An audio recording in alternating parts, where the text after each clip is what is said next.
San Diego gets the Knicks for one night. Not Madison Square Garden, not Oakland, or San Francisco. San Diego. Think about it. That's the first hook, because this is the NBA in January 1972. The league's familiar enough to recognize, strange enough to still surprise you. The Warriors are in their first season as Golden State. It's a branding experiment, a geography grab, and a basketball team all at the same time. And into that experiment walks the New York Knicks. Frazier, Bradley, Lucas, Monroe, Barnett, DeBusschere, Red Holtzman. The remains of one champion and the bones of another one still being assembled. Across from them is Jeff Mullins, not Nate Thurman, not Rick Barry. Mullins is something more practical. He's the grown man in the offense. And on January 14th, 1972, he takes 31 shots. It sounds excessive because it's a lot of shots, but he also gives the Warriors 26 points, 7 rebounds, and 6 assists against one of the smartest teams in the game.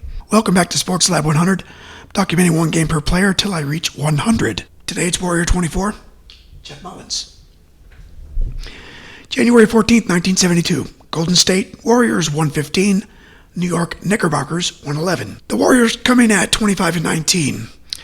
So they're a real playoff team trying to figure out how real they can become.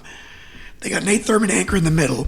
They got Mullins as the veteran guard who can keep the offense from turning into one-man panic. Cassie Russell, he's here too. Newly imported from the Knicks, giving Golden State another scorer with size. Clyde Lee's still doing the dirty work. Jim Barnett's in the mix. Al Attles is coaching, not playing anymore. We'll keep it simple. He matters because this team plays like it expects contact. The Knicks are 25-18, but their temperature's different. They're still one of the NBA's better teams, but they've lost 3 straight. Willis Reed's health has changed the whole balance of the roster. Earl Monroe, still a new piece. Jerry Lucas has become more important than New York probably expected when it got him. Even with all that, the Knicks are dangerous. Walt Frazier's there, Dave DeBuschere's there, Bill Bradley, Lucas, Dick Barnett, Monroe, all there. Holtzman's on the bench. So Golden State isn't beating a random name-brand team. It's beating a team that knows how to win, even while that team is still rearranging itself. Now, the game lands in a ridiculous NBA week. 5 days earlier, the Lakers' 33-game winning streak ended against the Bucks. 33 straight wins. Still sounds fake. Kareem and the Bucks finally broke the spell, and the whole league was still living in the shadow of that streak. 4 days after this game, the NBA All-Star Game would be played at the Forum in Inglewood. Jerry West wins the MVP award, and the West beats the East 112-110. So this Warriors-Knicks game is sitting between one of the sport's most famous regular season endings and one of its showcase events. That gives the night its useful place in history. It's not the headline, it's the pressure reading. The bigger subplot is cleaner. Cassie Russell and Jerry Lucas have been traded for each other the year before. Cassie used to be a Knick. He was number 1 overall pick, Michigan legend, and a big scoring part of the 1970 title team. Now he's with Golden State. Lucas used to be a Warrior, not forever, but long enough to matter. Hall of Fame, big man, elite rebounder, smart passer. Now he's with New York, helping cover for what the Knicks don't consistently have from Willis Reed. That means both teams can look across the floor, see a former part of themselves. The Knicks and Warriors are just 2 teams with shared personnel, recent trade history, and enough talent on both sides to make this meeting feel textured, and sometimes that's all you need. The Hall of Fame traffic in this game is rude. Golden State has Nate Thurman, who scores 31 here, and with him the scoring's almost a bonus. His real power is that he makes the lane feel occupied before anybody gets into it. New York has Frazier, Bradley, DeBusschere, Lucas, Monroe, Barnett, and Holtzman. That's not a roster list, it's a syllabus. The fun name here is Dick Barnett, because he leads the Knicks with 26 points and still tends to get treated like the guy after the semicolon in Knicks history. Barnett could really play. The jumper, his confidence, the delivery, the fallback baby shot, all of it. On this night, he's New York's best scorer. That's why this box score works. It's not just Mullins and Thurman. It's a little hallway where several versions of NBA history pass each other. Now, Jeff Mullins. He's not obscure. He's a 3-time NBA All-Star, scored more than 13,000 points. He won the Olympic gold medal in 1964 and an NBA championship in 1975. Duke retired his number. That's not obscure. At Duke, Mullins became one of the great players in school history. He played for Vic Bubas, helped push Duke into the national picture, and left college with the kind of resume that makes a pro career feel inevitable. Then he went 5th overall in the 1964 draft to the St. Louis Hawks. His NBA identity really takes shape when he gets to the Warriors. By the late 60s and early 70s, Mullins is a central piece. He's not just a shooter standing near the main event. He's a skilled guard with size, touch, and enough all-around game to stay useful when the jumper isn't being nice to him. That's the important part. In 70-71, Mullins is having his most complete season. He leads the Warriors with 21.5 points per game, career best 5.9 assists, and 5.6 rebounds. For a 6'4 guard in that era, that's a player doing real work. The Knicks game shows the whole package, including the ugly parts, because he just shoots 11 for 31. You can't hide it. Nobody should try. 31 shots is a lot of asking. But he also gives him 37 minutes, 26 points, 7 boards, 6 dimes against the Knicks. And against the Knicks, those extra categories matter. If you're missing shots and not passing, not rebounding, and not moving the defense, then you're just hijacking the offense. Mullins doesn't do that. He keeps pressing, creating, and helping the Warriors survive a team that can punish every possession. And this is the kind of game that explains why he mattered. Not because everything looks clean, because even when it didn't, he still gave Golden State a winning shape. The Warriors hit first. Golden State wins the first quarter 33-25.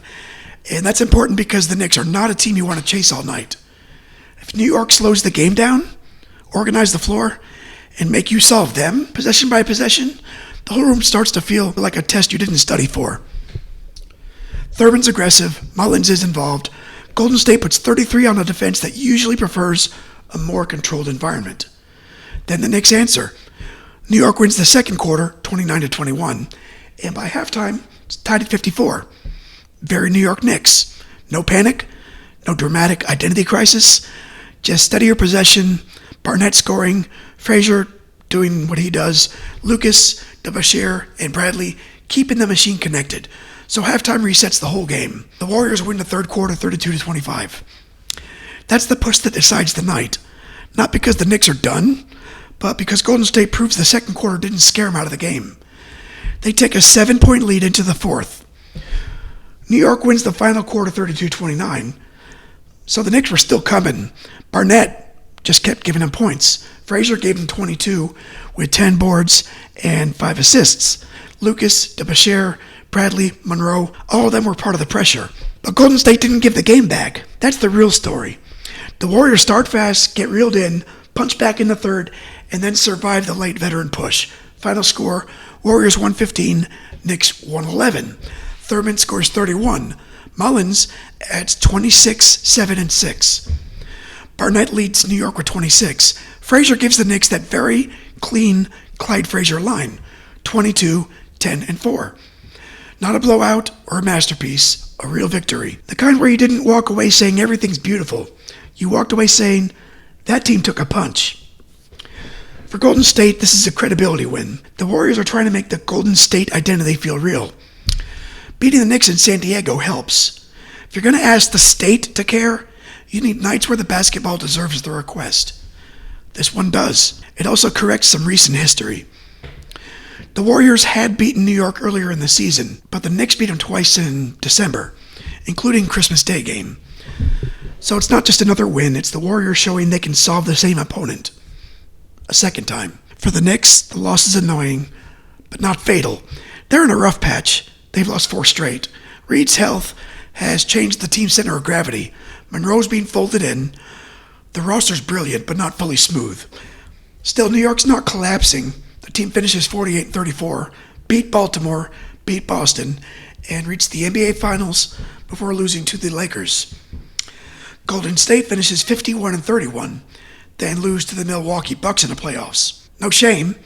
The Bucks still have Kareem Abdul-Jabbar and Oscar Robertson. It's a pretty convincing argument. So the game becomes 2 different things. For New York, it's a January irritation on the road to the finals. For Golden State, it's evidence that the bridge years actually had some weight. This game is a perfect example of how older basketball becomes addictive once you stop looking for only the famous moments. A new fan might come in for Jeff Mullins and leave with 6 open tabs.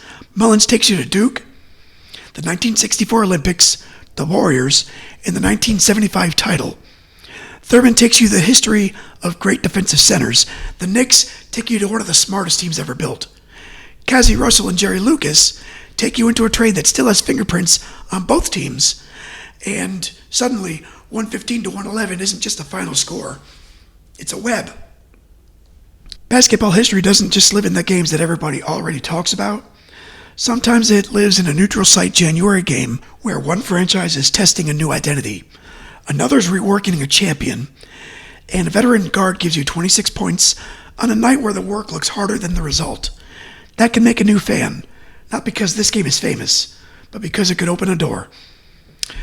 After this, Mullins stays with the Warriors through the middle of the decade, and in 1975, he gets the championship. That matters for how we should remember him. He's not just a good player from a transitional period. He helps carry the franchise through the bridge years, and he's still there when the bridge finally reaches land. By the title season, he's not the same player he was at his peak. That's normal. Careers change, roles shrink, knees and minutes and time all start sending invoices. But he's there. After basketball, Mullins stays connected to the game. He becomes a broadcaster, then a coach, and athletic director at UNC Charlotte. Duke retires as number 44, and his basketball life keeps branching out long after his final NBA jumper. That's the point of this episode, and really, it's the point of all these episodes. Jeff Mullins wasn't a footnote. He was a Duke star, Olympic medalist, NBA All-Star, Warriors champion, college coach. It's a serious basketball life. And on January 14, 1972, he gives Golden State the kind of veteran game that doesn't need to be perfect to be valuable. Next up, we leave the Warriors and go back to Houston. Astro 49 is Steve Finley, July 17th, 1994. That one takes us to Pittsburgh right before the 1994 season disappears into the strike. The Astros win it 9-0, and Finley delivers the big swing, a grand slam in an 8-run third inning. So that's next. Astro 49, Steve Finley, a grand slam before the lights go out. Final score from San Diego, Golden State Warriors 115, New York Knicks 111. Nate Thurman leads Golden State with 31 points. Jeff Mullins gives the Warriors 26 points, 7 rebounds, and 6 assists. Dave Barnett scores 26 for New York, and Walt Frazier adds 22, 10, and 4. But the Mullins piece is why we're here. This is a player who can disappear if the story gets too obsessed with the biggest names around him. He shouldn't. And on this night, he shoots too much, but he still matters. He misses plenty, still helps. He scores, rebounds, passes, and keeps the Warriors' offense alive against one of the smartest teams in the league. That's not a myth. That's value. That's Jeff Mullins. That's Warrior 24. Stay kind, keep moving, and thank you for watching.